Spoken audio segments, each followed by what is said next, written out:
வணக்கம் நண்பர்களே. எதிரில் நிற்பவன் எல்லாம் எதிரியும் இல்லை, தோளில் கை போட்டவன் எல்லாம் தோழனும் இல்லை. இதை உணர்ந்தவனுக்கு கவலை இல்லை துரோகத்தை எண்ணி. நம்பிக்கை வைத்தவர்களை ஏமாற்றுவது சாமர்த்தியம் அல்ல, துரோகம். நீங்க இப்ப கேட்டுட்டு இருக்கிறது ஸ்டோரி டிலைட் சேனல்.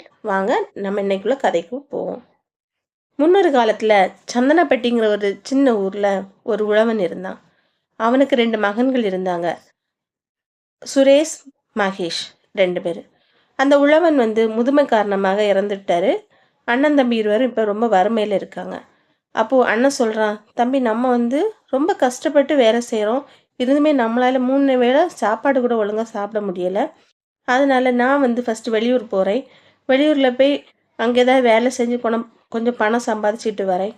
அந்த பணத்தை வச்சுட்டு நம்ம ஊரில் வச்சு கொஞ்சம் ஏதோ விவசாயமோ இல்லை ஏதாவது ஒரு தொழிலை நம்ம செய்யலான்னு சொல்லி சுரேஷ் மகேஷ்கிட்ட சொல்கிறான். உடனே தம்பியும் சரி அண்ணா அப்போ நீங்கள் போங்க, நான் இந்த வீட்டை பார்த்துக்கிறேன்னு சொல்லிட்டு அண்ணனாகி சுரேஷை மகேஷ் அனுப்பி வைக்கிறான். அண்ணனும் ரொம்ப தூரம் நடந்து ஒரு ஊருக்கு போய் சேர்றான். கிள்ளியூருங்கிற ஒரு ஊரில் போய் சேர்றான். அப்போ அங்கே நிறைய பேர்ட்ட வேலை கேட்குறான். ஏதாவது வேலை இருந்துச்சுன்னா சொல்லுங்கள், எந்த வேலைனாலும் நான் செய்வேன் அப்படின்னு சொல்லி கேட்குறான். அப்போ அங்கே எல்லாரும் என்ன சொல்கிறாங்க, இந்த ஊர் பண்ணையார்கிட்ட போய் கேட்டு பாருங்க, அங்கே தான் வேலை இருக்கும் அப்படின்னு சொன்னோன்னே அவன் கொஞ்சம் திருப்பியும் நடந்து அந்த பண்ணையார் வீடை போய் பார்க்குறான். அங்கே பண்ணையார்கிட்ட போய், ஐயா நான் இப்படி வெளியூர்லேருந்து வந்திருக்கேன், ஏதாவது இங்கே ஏதாவது வேலை இருந்தால் சொல்லுங்கள், என்ன வேலைனாலும் நான் செய்வேன் அப்படின்னு சொல்லி அவன் சொல்கிறான். பண்ணையார் இவனை பார்க்குறாரு, ரொம்ப சாந்தமாக தான் இருக்கிறான். சரி இவனை வேலைக்கு நம்ம இருத்தோன்னு சொல்லிட்டு அவன்கிட்ட சொல்கிறாரு, ஆமாம் எனக்கும் இப்போதைக்கு வேலைக்கு ஒரு ஆள் தேவை தான், நீ இங்கே இரு, ஆனால் அப்படின்னு இழுக்கிறான். அப்போ ஆனால் சொல்லும்போது என்ன நீங்கள் சொல்லுங்க அப்படின்னு சொல்லி சுரேஷ் கேட்குறான். ஆனானா நீ 1 வருஷம் முடியும் போது நான் உனக்கு ஒரு 3 வேலை தருவேன், அந்த 3 வேலையும் நீ முடியாதுன்னு சொல்லாமல் செஞ்சிட்டியன்னா நீ வீட்டுக்கு போகும்போது உனக்கு 3 தங்க காசுகள் தருவேன்னு சொல்லி பண்ணையார் சுரேஷ்கிட்ட சொல்கிறாரு. அதை கேட்ட சுரேஷுக்கு சந்தோஷம். 3 தங்க காசுகள் கிடைக்குதுன்னா சும்மாவா, சரிங்க ஐயா நான் வேலை செய்கிறேன்னு சொல்லிட்டு அவன் அன்னைக்கே வேலைக்கு சேர்ந்துடுறான். வேலைக்கு சேர்ந்து அவன் நல்ல நேர்மையாக எல்லா வேலையும் செய்கிறான். அந்த வீட்டு வேலைகளும் சரி, காட்டு வேலைகள், தோட்ட வேலைகள், அவரோட பண்ணையில் மாட்டு பண்ணை, ஆட்டு பண்ணை, அங்கே இருக்கிற எல்லா வேலையும் செய்கிறான். எப்படியோ வேலை செஞ்சு அப்படி நாட்கள் ஓடிக்கிட்டே போகுது. கடைசியில் பார்க்கும்போது நாளையோட அவன் 1 வருஷம் முடியுது.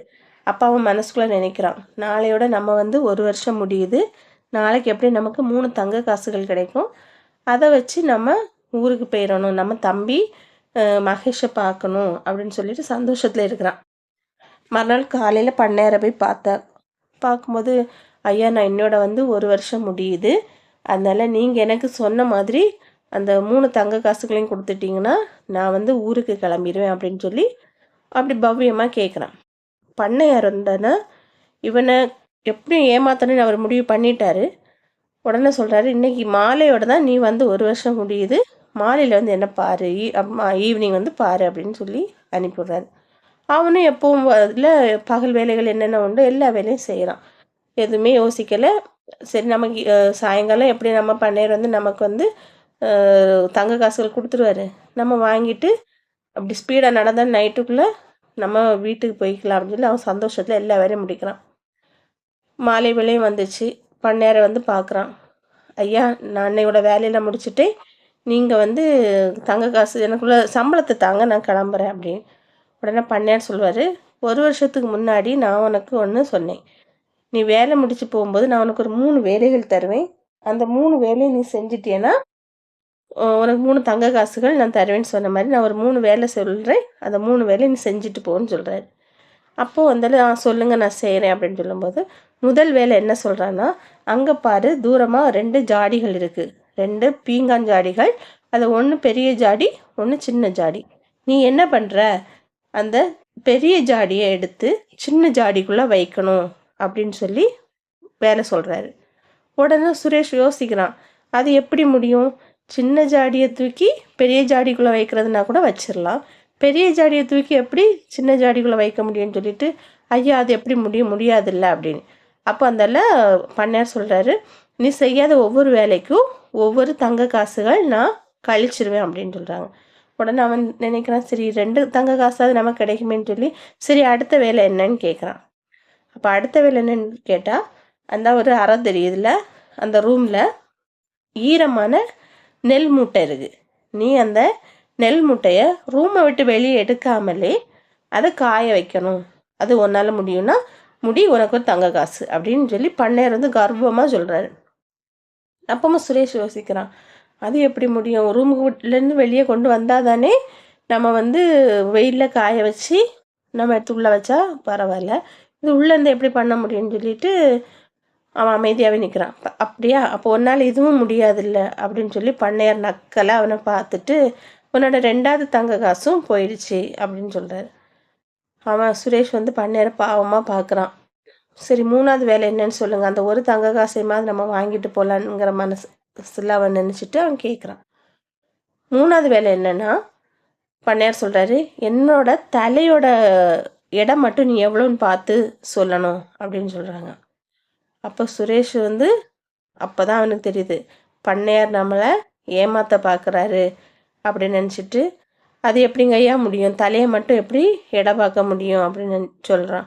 அப்போ ஒன்றும் முடியாதுல்ல, நான் வச்ச 3 வேலையுமே நீ வந்து செய்யலை, அதனால வந்து நான் உனக்கு கொடுத்த வாக்கை நான் காப்பாற்றணும்னு அவசியம் கிடையாது, அந்த 3 தங்க காசுகளும் உனக்கு தர முடியாது அப்படி சொல்கிறாரு.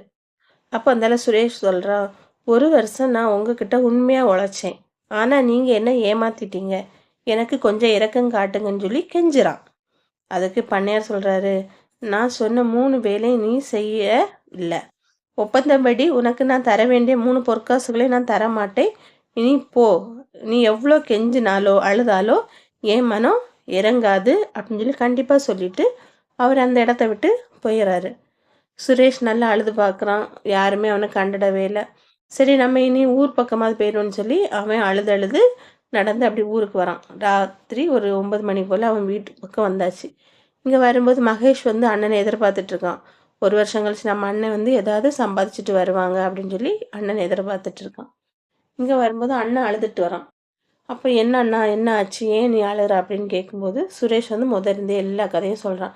இப்படி நாங்கள் ஊரில் வேலை தேடி அலையும் போது அந்த பண்ணையார்ட்ட போய் வேலைக்கு சேர்ந்தேன், அவர் 1 வருஷம் கழித்து 3 வேலை சொல்லுவேன்னு சொல்லி 3 வேலை செய்கிற 3 வேலைக்குமே வந்து 3 தங்க காசுகள் தரேன்னு சொன்னார். சரின்னு சொல்லி ஒப்பந்தப்படி தான் நான் வேலை பார்த்தேன், கடைசி அவர் வந்து என்னை ஏமாற்றிட்டாரு அப்படின்னு சொல்லி நல்லா அழுறான். இதை கேட்ட மகேஷுக்கு வந்து இந்த பணக்காரங்களே இப்படி தான், நம்ம வந்து இந்த பண்ணையாருக்கு வந்து ஒரு பாடம் புகட்டணும்னு சொல்லிக்கிட்டு மகேஷ் சொல்கிறான், அண்ணா நீ கவலைப்படாத, உன்னோட உழைப்பு வந்து வீணாகாது, நான் திருப்பி அந்த பண்ணையார்ட்ட போய் அந்த பண்ணையாருக்கு எப்படி பாடம் சொல்லி கொடுக்கணுமோ நான் சொல்லிவிட்டு அந்த பணத்தோடு நான் வரேன், தங்க காசோடு நான் வரேன்னு சொல்லிட்டு மகேஷ் வந்து ஊர்லேருந்து கிளம்புறான். அதே மாதிரி அவனும் நடந்து போய் அந்த கிள்ளியூர் கிராமத்தில் அந்த பண்ணையார் வீடை போய் பார்க்குறான். பண்ணையார்ட்ட போய் திருப்பியும் வேலை கேட்குறான் மகேஷ். பண்ணையார் நினைக்கிறாரு, ஆகா அப்போ ஊரில் நிறைய இளிச்ச வாயின்கள் நமக்கு இருக்க தான் செய்கிறாங்க, அப்போ இவனே நம்ம 1 வருஷம் வேலை வாங்கிட்டு திருப்பி நம்ம ஏமாற்றி அனுப்பிடலான்னு சொல்லி அவனை வேலைக்கு எடுத்தாச்சு. அவனும் வேலையில் எந்த குறையும் இல்லாமல் எல்லா வேலையும் செய்கிறான், எந்த குறையுமே சொல்ல முடியாது, நேர்மையாக வேலை செய்கிறான், நல்லா வேலை பார்க்குறான். அப்போது அவன் 1 வருஷம் முடியுது. அவனுக்கும் முடியும் போது பண்ணையார்ட்ட வந்து அவனும் சொல்கிறான், ஐயா இன்னையோட நான் வந்து 1 வருஷம் முடியுது, நீங்கள் எனக்கு வாக்கு கொடுத்த மாதிரி அந்த 3 தங்க காசுகளையும் தந்தீங்கன்னா நான் வாங்கிட்டு ஊருக்கு போயிடுவேன் அப்படின்னு சொல்லி மகேஷ் வந்து பண்ணையார்ட்ட சொல்கிறான். பண்ணையாரும் திருப்பி என்ன சொல்கிறாரு, இன்னைக்கு மாலையோட தான் நீ வந்து 1 வருஷம் ஆகுது, மாலை ஈவினிங் நேரம் வந்து என்ன பாரு அப்படின்னு சொல்லி அனுப்பிவிடுறாரு. அவனும் ஈவினிங் வந்து நிற்கிறான், ஐயா நீங்கள் என்ன தங்க காசு தாங்க, நான் ஊருக்கு கிளம்பணும் அப்படின்னு. அதெல்லாம் பண்ணையார் சொல்கிறாரு, நான் ஏற்கனவே சொன்ன மாதிரி 3 வேலைகள் நீ எனக்கு செஞ்சேன்னா உனக்கு தங்க காசுகள், ஒவ்வொரு வேலைக்கும் ஒவ்வொரு தங்க காசுகள் உனக்கு உண்டு. சரி சொல்லுங்கள், சீக்கிரம் சொல்லுங்கள், என்ன வேலை செய்யணும்னு சொன்னேன்னா அவங்க அண்ணனுக்கு சொன்ன அதே வேலை தான். அங்கே இருக்க 2 ஜாடியில் அந்த சின்ன ஜாடிக்குள்ளே பெரிய ஜாடியை தூக்கி வைக்கணும் அப்படின்னு சொன்னார். இவன் கொஞ்சம் கூட யோசிக்க மாட்டான், ஸ்பீடாக போய் ஒரு சுத்தியலால் பெரிய ஜாடியை அடித்து உடைச்சிட்டு அதை தூக்கி சின்ன ஜாடிக்குள்ளே தூக்கி வச்சிருவான். அப்படியே பண்ணையார் ஆச்சரியம் ஆயிரும், என்னடா இவன் இப்படி பண்ணிட்டான், ஒரு வார்த்தை நம்மகிட்ட கேட்கவே இல்லை, உடைச்சிட்டான்னு சொல்லி சத்தம் போடுறாரு. சத்தம் போட்டோன்னா உடனே அவன் மகேஷ் சொல்கிறான், நீங்கள் வந்து பெரிய ஜாடியை உடைக்காமல் சின்ன ஜாடிக்குள்ளே வைக்கணும்னு என்கிட்ட சொல்லலை, பெரிய ஜாடியை தூக்கி சின்ன ஜாடிக்குள்ளே வைன்னு சொன்னீங்க, நான் வச்சிட்டேன் அப்படின்னு. அப்போ அதெல்லாம் பண்ணார் நினைப்பார், இவன் கொஞ்சம் விவரமான ஆள் தான் நினச்சிட்டு, சரி அடுத்த 2வது வேலையை சீக்கிரமாக சொல்லுங்கள், நான் செஞ்சுட்டு ஊருக்கு போகணும் அப்படின்னு சொல்லும்போது, 2வது வேலையா அந்த இருக்கிற ரூமில் ஈரமான நெல் மூட்டைகள் இருக்குது, நீ அதை அந்த ரூமை விட்டு வெளியே எடுத்துகிட்டு வராமல் காய வைக்கணும் அப்படின்னு சொல்லி சொல்லுவாங்க. ஐயே, இது சின்ன வேலை இல்லை, இது நீங்கள் முதலே சொல்லியிருந்தீங்கன்னு நானே செஞ்சுருப்பேன்னு சொல்லி அவன் குடு குடு குடுன்னு சொல்லி ஓடி அந்த அந்த ரூமுக்கு மேலே ஏறி கூரையை பிரித்து பிரித்து கீழே போட்டுட்ருப்பான். உடனே இந்த பண்ணையாருக்கு வந்து அதிர்ச்சியில் நிற்பார். இவன் என்ன பண்ணுறான், டேய் சும்மாருன்னா அவன் கேட்க மாட்டான். ஐயா, நீங்கள் சொன்னது என்னது, நீங்கள் நெல் மூட்டையை வெளியே கொண்டு வராமல் அந்த மூட்டையில் இருக்க நெல்லை காய வைக்கணும், அதான் கூரையை பிரிச்சுட்ருக்கேன், கூரையை பிரித்து அதனே சூரிய ஒளி நேராக வந்து நெல் மூட்டை மேலே பட்டு நெல் காயும், அதனால் நீங்கள் அமைதியாக இருங்கன்னு சொல்லி மகேஷ் வந்து பண்ணையாரை பார்த்து சொன்னேன்னா பண்ணையாருக்கு எதுவுமே பேச முடியல. அதுக்கு மேலே அவன் வந்து என்ன பண்ணுறான், அதை பிரித்து போட்டு பார்த்தா அந்த செவரெல்லாம் குட்டி சுவர் மாதிரி பார்க்கவே அசிங்கமாக இருக்குது. பண்ணையாருக்கு ஒரு மாதிரி கோபம் ஒரு பக்கம். சரி, இருந்தாலும் இன்னும் ஒரு கேள்வி இருக்குல்ல, நம்ம வந்து இவனை விடக்கூடாது அப்படின்னு நினச்சிட்டு அவர் யோசிச்சுட்டு இருக்கும்போது அவன் கீழே இறங்கி வந்து, சரி 3வது வேலை என்ன, அதே சொல்லுங்க அப்படின்னு சொன்னோம். அதுக்கு பண்ணையார் சொல்கிறாரு, 3வது வேலையா, அது வந்து எந்த கொம்பனால முடிக்க முடியாது, சரி நான் சொல்கிறேன், என்னோட தலையோட எடை எவ்வளோன்னு சொல்லி நீ இப்போ பார்த்து சொல்லணும் அந்த அப்படின்னு சொல்லி பண்ணையார் வந்து மகேஷ்கிட்ட சொல்கிறாரு. உடனே மகேஷ் சொல்கிறான், அந்த 2 வேலையோட இந்த வேலை தான் ரொம்ப எளிதாக இருக்குன்னு சொல்லிட்டு ஓடி போவான். ஓடி போயிட்டு கொல்லையில் போய் ஒரு பூசணிக்காயை வெட்டிட்டு வருவான். வெட்டிட்டு வந்து, எனக்கு தெரிஞ்சு இந்த பூசணிக்காயோட எடையும் உங்கள் தலையோட எடையும் சமமாக இருக்குன்னு தான் எனக்கு தோணுது, அதனால நீங்கள் கொஞ்சம் குனிஞ்சிங்கன்னா இந்த கத்தியால் உங்கள் தலையை வெட்டி நான் தூக்கி தராசில் வச்சு காட்டிடுவேன், நானும் தங்க காசை வாங்கிட்டு போயிடுவேன்னு சொல்லிட்டு கத்தியை எடுத்துகிட்டு ஸ்பீடாக போய் அந்த பண்ணையாருக்கு தலையில கொண்டு வைக்க போகிறான். பண்ணையார் பயந்துருவார். பயந்துட்டு, வேண்டாம் என்ன களத்தை வெட்டிடாத, என்ன விட்டுரு அப்படின்னு கெஞ்சுறாரு மகேஷ்கிட்ட. உடனே மகேஷ் சொல்கிறான், எனக்கு வந்து உங்களை வெட்டணும்னையோ எந்த நோக்கம் எனக்கு கிடையாது, நான் உங்களுக்கு பாடம் புகட்டணும்னு தான் வந்தேன். 1 வருஷத்துக்கு முன்னாடி இதே மாதிரி என் அண்ணன் சுரேஷ் வந்து உங்ககிட்ட வேலை பார்க்கும்போது நீங்கள் அவனுக்கும் இதே 3 கேள்விகள் கேட்டு அவனை ஏமாற்றிட்டீங்க. அவன் மனதளவில் ரொம்ப பாதிக்கப்பட்டதான் எங்கள் ஊரை வந்து அடைஞ்சான். அதனால் உங்களுக்கு வந்து நான் பாடம் புகட்ட தான் வந்தேன். நீங்கள் எங்கள் அண்ணனுக்கு கொடுக்க வேண்டிய 3 தங்க காசுகள், அப்புறம் எனக்கு நீங்கள் பேசின 3 தங்க காசுகள் சேர்த்து 6 தங்க காசுகளை தந்தீங்கன்னா நான் என் பாட்டு ஊருக்கு போயிடுவேன், உங்களுக்கு எனக்கு எந்த சம்மந்தம் இல்லைன்னு சொல்ல. உடனே வந்து பண்ணையார் நினைப்பார், எல்லாரும் ஏமாந்தவங்க கிடையாது, புத்திசாலிகளும் இருக்காங்க, நம்ம வந்து யார் கொஞ்சம் பலவீனமாக இருக்கோமோ அவங்கள தான் ஏமாற்ற பார்க்கணும்னு சொல்லி மனசளவில் ரொம்ப வருத்தப்படுவார். வருத்தப்பட்டுட்டு 6 தங்க காசுகளும் மகேஷ் கையில் கொடுத்து, உங்கள் அண்ணன்ட்ட நான் மன்னிப்பு கேட்டதாக சொல்லிடுன்னு சொல்லி அவனை ஊருக்கு அனுப்பி வைக்கிறாரு. மகேஷும் இங்கே வந்து அவங்க அண்ணன் வந்து பார்க்குறான். அவங்க அண்ணனுக்கு பார்த்தா ரொம்ப சந்தோஷம். ஏன்னா அவன் வேலை செஞ்ச 3 தங்க காசுகளும் கூட கிடச்சிடுச்சு இல்லையா. சந்தோஷத்தில் அவங்க வந்து வேறு தொழில் செஞ்சு அவங்க வாழ்க்கையில் முன்னேறுறாங்க. பண்ணையாரும் மனம் திருந்திடுறாரு. கதை எப்படி இருக்குது, நல்லா இருக்கா நண்பர்களே? இதில் நமக்கு என்ன தெரியுது, நல்லவனாயிரு ஆனால் கவனமாயிரு. உலகில் அத்தனை ஏமாற்று பேர்வழிகளும் நல்லவர்களை தான் தேர்ந்தெடுக்கிறார்கள்.